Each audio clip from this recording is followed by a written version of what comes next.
Good afternoon, ladies and gentlemen. First of all, let me thank you for coming here today.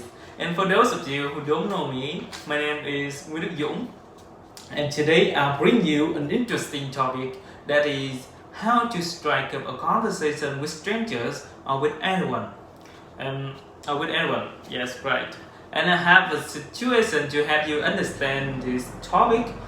So imagine at behind of Silverhand campus, you are a gorgeous lady and you are waiting for your friends or waiting for the elevators, and suddenly you see one guy and you find him really a very handsome and elegant man, and you really want to come near to him and make a conversation with him.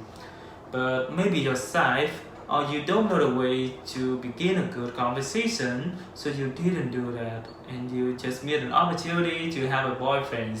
That's a pity, right?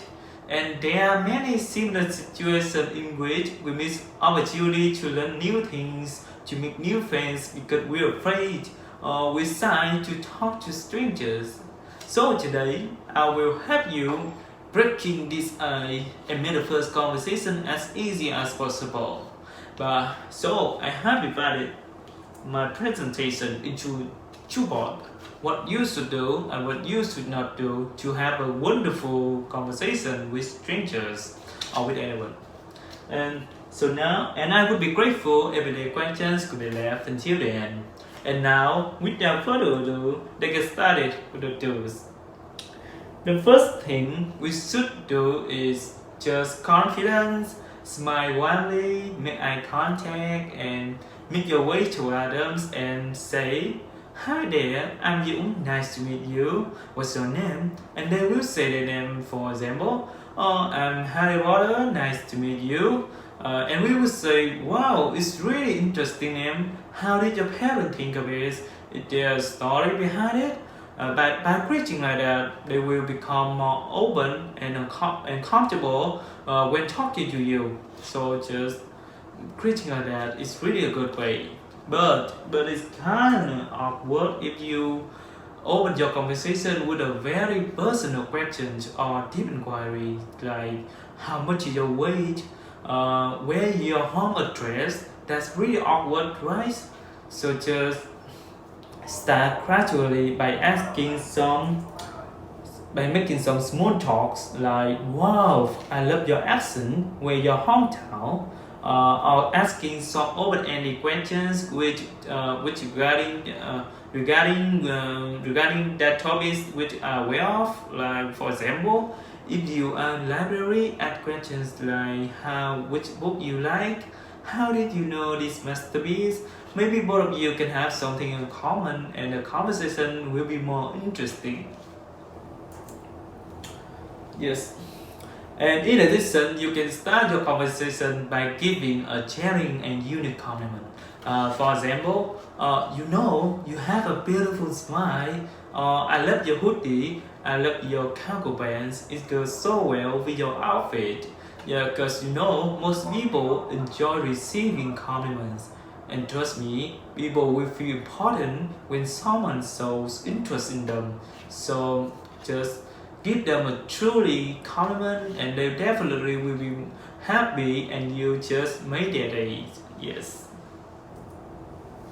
Another great way to start a conversation with the people around you is to offer some help. For example, if you come across someone who needs help with their heavy groceries, be willing to give them a hand. Or if someone look lost and you know the area, offer to help them navigate. Because giving is not only a good thing to do, it can also open up a conversation and it's a good way to make a new friend, right? So just be kind and caring about the people around you. And to make your conversation more delightful, using humor to make them laugh. Because humor is one of the easiest ways to connect with people, especially if they're strangers. And they will feel comfortable and more open when laughing, and adding little humor to the conversation definitely will make them remember you for a long time. So just make a joke or comment like, Wow, you know, you are so beautiful. You look like Miss Grand International Nguyễn Thị Tiền. Yes, by doing this, the conversation definitely will be more interesting. Well, this step will surely help you get talking with that girl or guy, but it can be ruined easily if you didn't avoid these common pitfalls that we are gonna discuss next. And now, without further ado, let's get started with the don't.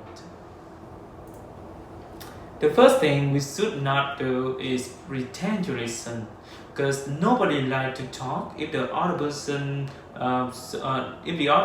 not interested in listening. So when having a conversation, listen carefully, and don't just listen to reply, but listen to understand. And have a trick to show that you are truly listening to someone by looking at their one eye, then the other eye, and then their mouth. Keep this triangular pattern going for the entire conversation. They will feel as though you are really paying attention, but don't abuse it. Just be as natural as possible. And the next one is don't multitask when having a conversation with someone. For example, we should not use mobile phone when talking to someone, because it shows that you are not interested in whatever they are saying, and they will have a negative first impression and will not talk to you anymore. So just don't do it if not necessary. And the next one is really interesting. Don't correct the grammar. You should not correct the grammar, because it can also lower their confidence, and they will start feeling uncomfortable and will not become more open to you. So just ignore all the small mistakes and move on. And the next one is really to be considered, is that we should not use inappropriate touching. And though we know the good sense of touch is an effective way of communication, and we use it more often, like a handshake, a pat on the back, and a hand on shoulder. You good, bro? Yeah, something like that. But when having a conversation for the first or second time, be cautious, as touching may send a wrong signal, and they may feel unsafe or uncomfortable and immediately stop talking to you. So just be careful with your body language. Yes. Well, we all know that, as I have mentioned earlier, every conversation brings an opportunity to learn new knowledge, experience new things, make connections, hear different stories. And as a famous Irish poem writer, William Coleridge said that there are no strangers here, only friends you haven't met yet. So just confident, just give it a try and see how things change. Yes. Summarizing what I have mentioned earlier, I have told you some ways to strike up a conversation with strangers or with anyone by what you should do and what you should not do. And here are some preferences to help you find out more ways to make a conversation with stranger, with anyone, with your crush, with your ex, yes, with your new friends. And that brings us to the end of my presentation. I hope you enjoy and found value in it. Thank you for your attention. Goodbye.